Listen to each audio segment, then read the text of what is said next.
একটি পাহাড় যার ভেতরে লুকিয়ে আছে শতকের ধ্বংস, ভক্তি এবং রহস্য। প্রতিটি খোদাই, প্রতিটি স্তম্ভ একটি নীরব গল্প বলে।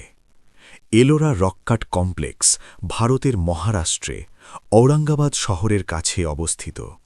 সপ্তম থেকে দশম শতকের মধ্যে প্রায় ৬০০ থেকে ১০০০ খ্রিস্টাব্দে বিভিন্ন রাজবংশ এই মন্দিরগুলোর নির্মাণ করেছিল। কল্পনা করুন, পাহাড়কে কেটে তৈরি করা হয়েছিল বিশাল বৌদ্ধ, হিন্দু এবং জৈন মন্দির।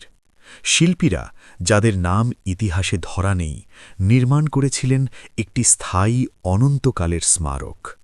মন্দিরগুলি খোদাই করা হয়েছিল কঠিন আগ্নেয় শিলা দিয়ে, শুধু উপরের থেকে নিচে খোদাই করে। কোনো বালি, সিমেন্ট বা আধুনিক যন্ত্র ব্যবহার হয়নি। প্রতি স্তম্ভ, স্তর এবং ভাস্কর্য সবই নিখুঁত সিমেট্রি এবং ভারসাম্যের প্রমাণ। বিশেষ করে কাইলাসাম হিন্দু মন্দির, যার একক পাথরের ভেতরে কেটে তৈরি হল বিশাল প্রাঙ্গণ এবং ৩৩৫টি স্তম্ভ। এই প্রযুক্তি আজও পুরাতাত্ত্বিকদের বিস্মিত করে। যদিও এলোরা ইউনেস্কো বিশ্ব ঐতিহ্য স্থানের স্বীকৃতি পেয়েছে, ইতিহাসের কিছু প্রশ্ন এখনও অনুত্তরিত। কিভাবে এত নিখুঁতভাবে পাহাড়ের ভেতর সম্পূর্ণ নগর তৈরি করা সম্ভব হল? অনেকে ভুল করে মনে করে এটি কেবল একটি ধর্মের মন্দির।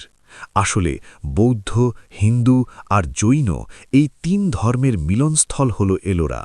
এটি প্রমাণ করে সহাবস্থানই ছিল আমাদের আসল শক্তি। এলোরা কেবল নীরব ইতিহাস নয়, এটি আমাদের স্বপ্ন আর সাহসের এক জীবন্ত দলিল। সময় থমকে গেছে এখানে। আপনি কি তৈরি এই রহস্যের মুখোমুখি হতে?